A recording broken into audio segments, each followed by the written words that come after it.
और इतनी अच्छी पकड़ है उनको। उन्होंने कहा कि जो हमारे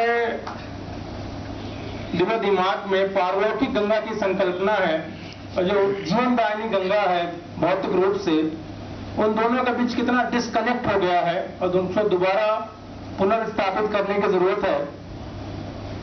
त्रिपाठी जी पिछले 40 सालों से 1972 में उन्होंने माता जी के साथ उस गाय के शव को चील कौओं द्वारा खाते हुए देखा था। उन्होंने संकल्प लिया था कि मैं गंगा पर शोध करूंगा। उन्होंने इतने अच्छे आंकड़े दिए, वास्तव में काबिल तारीफ थे। राणा साहब ने इतना अच्छा बताया, चौधरी साहब ने जो क्रॉस सेक्शन की बात की। इनफैक्ट अब मुझे एहसास हो रहा है अपनी गलती का, हम उसमें और सुधारेंगे कि ये जो क्लीन गंगा फ्रेज है ये मिसनोमर है। त्रिपाठी साहब ने कहा, सही कहा कि हमें क्लीन गंगा की बात ना करके सेफ गंगा की बात करना चाहिए। जब गंगा बचेगी तभी तो उसको साफ करेंगे, जब गंगा बचेगी नहीं उसे साफ क्या करेंगे। और उन्होंने बहुत अच्छी बात कही कि जो गंगा की पहली समस्या है गंगा रिवर बेसिन की, जैसा उन्होंने कहा कि 16 लाख वर्ग किलोमीटर का ये बेसिन है। और उस समय जब भागीरथ लाए थे हमारी मिथ की जो संकल्पना, उसके अनुसार इस 16 लाख वर्ग किलोमीटर, उसमें भी जो ग्रेट प्लेन्स ऑफ इंडिया है, 3 इसमें इकोसिस्टम है। पहले पहाड़ी इलाका है, फिर प्लेन्स वाला इलाका है, फिर डेल्टा वाला इलाका है। चौधरी साहब ने बताया कि 16 लाख वर्ग किलोमीटर में से तकरीबन 10 लाख वर्ग किलोमीटर प्लेन्स वाला इलाका है। उस समय इस गंगा रिवर बेसिन में सगर, राजा सगर के 60,000 पुत्र रहा करते थे मिथक के अनुसार, और आज वहां 45 करोड़ लोग रहते हैं। तो इसमें जो पहली समस्या है कि जो गंगा का फ्लो है जो रिड्यूस हो गया है। इसके लिए शुरू से ही, जैसा इन्होंने बताया चौधरी साहब ने, कि हरिद्वार में ही 10,400 क्यूबिक फीट पानी उसको एक्सट्रैक्ट कर लिया जाता है। दूसरा, गंगा के किनारों को इंक्रोचमेंट हो रहा है। जैसे रस्तोगी साहब ने कहा कि पहले आप सीधे गंगा को अप्रोच कर पाते थे, अब सब जगह बसाहट आ गई है। तो जो गंगा का कैचमेंट एरिया है, जो पानी आके मिलता है, वही बाधित हो गया। फिर उसमें सिल्टेशन लोड बढ़ रहा है। जब उस दिन 2 अक्टूबर को सुश्री उमा भारती जी देवप्रयाग से इस एक्सपेडिशन को फ्लैग ऑफ कर रही थी, तो उन्होंने एक बहुत अच्छी बात बोली थी। उन्होंने कहा था कि हम चाहते हैं कि गंगा की धारा अविरल रहे। अभी चौधरी साहब समझा रहे थे कि जो अविरलता है वही निर्मलता की प्रतिपादक है। गंगा अविरल रहेगी तभी निर्मल रहेगी। तो उस दिन सुश्री उमा भारती जी ने बोला था कि गंगा के पानी के बहाव में इतनी ताकत है कि वो हाथी को भी बहा ले जाए। ये कूड़ा करकट की क्या बिसात है। तो पहली बात तो हमने गंगा का फ्लो कम कर दिया है, गंगा का फ्लो कम हो गया है। जैसे अभी अपने कमांडेंट खत्री दिखा रहे थे कि हमने कई जगह बैराज बांध करके और बिल्कुल बाधित कर दिया है। ड्राई रिवर बेड्स हैं, उनको जो राफ्ट है कई जगह उठानी पड़ी।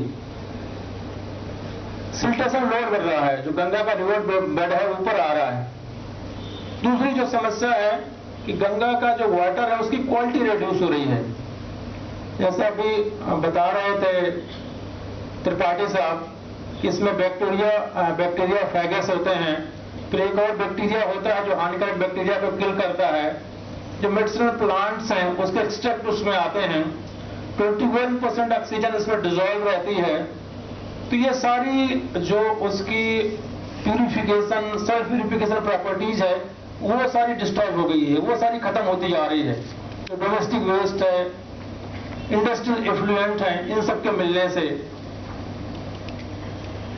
फिर जैसा ये बता रहे थे अपने खत्री साहब कि जो घड़ियाल थे, कछुए थे, मछली थे, इनकी पोचिंग बहुत बड़े पैमाने पे हो रही है। और ये बेसिकली एक जो है इसके क्लीनिंग एजेंट थे गंगा के। अगर ये रहे होते तो गंगा को ये सब साफ करने की कोई जरूरत न पड़ती। तीसरा, जो सिविक बॉडीज हैं, नगर पालिकाएं हैं, नगर निगम है, गंगा किनारे टाउन्स हैं, उनका जो रोल है जितना अच्छा होना चाहिए वो शायद नहीं है। आपको पता है इस अभियान के लिए मैंने 50 डीओ लेटर अपने सिग्नेचर से लिखे हैं। ये गंगा 5 राज्यों से गुजरती है इन 5 राज्यों में जो जिले पड़ते हैं, डिस्ट्रिक्ट से 45, उन सभी के डीएम्स को मैंने पत्र लिखे हैं, डीओ लिखे हैं। जो अच्छे इंस्टीट्यूट हैं, जैसे हमने अगर अड़गड़ानंद जी का आश्रम है चुनार में, मुंगेर स्कूल ऑफ योगा है मुंगेर में, फिर मायापुर कालना में इस्कॉन का हेडक्वार्टर है, बेलूर मठ है वहाँ कोलकाता में, हस्तिनापुर में पहले जैनों का बड़ा तीर्थ है। इन सभी के जो प्रबंधक हैं उनको पत्र लिखा है, हमने सभी को साथ में लिया है। और ये जो अभियान है, एक्सपेडिशन है, ये 12 दिसंबर को गंगा सागर में खत्म होगा।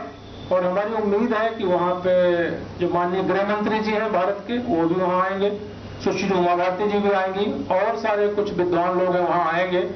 इसके बाद हम इस पे एक बहुत अच्छी कॉफी टेबल बुक भी ला रहे हैं, जर्नी डाउन द गैंजेस, जिसका हम जनवरी 2016 में कोशिश करेंगे कि हमारे देश के माननीय प्रधानमंत्री जी उसका विमोचन करें।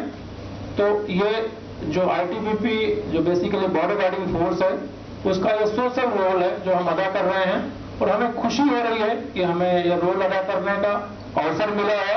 और हम आप सभी के आभारी हैं, आप सभी विद्वानों के, त्रिपाठी जी के, राणा साहब के, चौधरी साहब के, यहाँ की जो ऑडियंस है, और आगे भी इस तरह के कार्यक्रम होंगे कि आईटीबीपी के इन जो पुनीत प्रयास हैं, अच्छे प्रयास हैं, उसको आप लोग सराह रहे हैं। और बेसिकली जैसा त्रिपाठी जी बता रहे थे कि ये जो मल्टी डिसिप्लिनरी एजेंसी है, उस पर काम कर जब मिलेगी तभी काम हो पाएगा। जैसा राणा साहब ने बताया, चौधरी साहब ने, कि 660 जो इसकी जो एनाटॉमी मॉर्फोलॉजी है, उसको जाने बिना आप चाहें कि इस पे काम कर लें, वो संभव नहीं है। 660 मीटर की जो क्रॉस सेक्शन है बनारस में, तो 360 कैसे हो जाता है, ये सारी चीजें हैं। तो इसमें इसके बाद जब 12 दिसंबर को खत्म होगा, तो 16-17 दिसंबर को जब भी डॉक्टर जितेंद्र सिंह साहब आ रहे हैं, माननीय डॉक्टर जितेंद्र सिंह जो एमओएस टू पीएमओ हैं, और सुश्री उमा भारती जी जो गंगा मंत्रालय की मंत्री हैं, उनसे हम अनुरोध करेंगे जब भी वो टाइम देंगे तब उनको हम अपना डीब्रीफिंग देंगे, प्रेजेंटेशन दिखाएंगे कि रास्ते में हमने क्या देखा, क्या ऑब्जर्व किया। और हो सकता है कि हमारे ऑब्जर्वेशन से, हमारे फीडबैक से जो पॉलिसी प्लानिंग है, जैसे 3P की बात कर रहे थे त्रिपाठी जी, जो पॉलिसी प्लानिंग और ये जो इम्प्लीमेंटेशन है, उसमें मदद मिल सके, और हम सार्थक रूप से इस गंगा रिवर बेसिन को बचाने में, आपको पता है कि देश की 1/3 पॉपुलेशन इस बेसिन में रहती है, यहाँ की संस्कृति को अक्षुण्ण रखने में अपना योगदान दे सकें, तो ये हमारे लिए बहुत बड़े गर्व की बात होगी। मैं पुनः अपने सभी अधिकारियों का धन्यवाद ज्ञापित करना चाहता हूँ, खासकर IG frontier Lucknow, DIG sector Lucknow, Rai साहब और सरपंच साहब का, जिन्होंने इतना अच्छा ये कार्यक्रम आयोजित किया, ये श्रम किया। धन्यवाद। जय हिंद, जय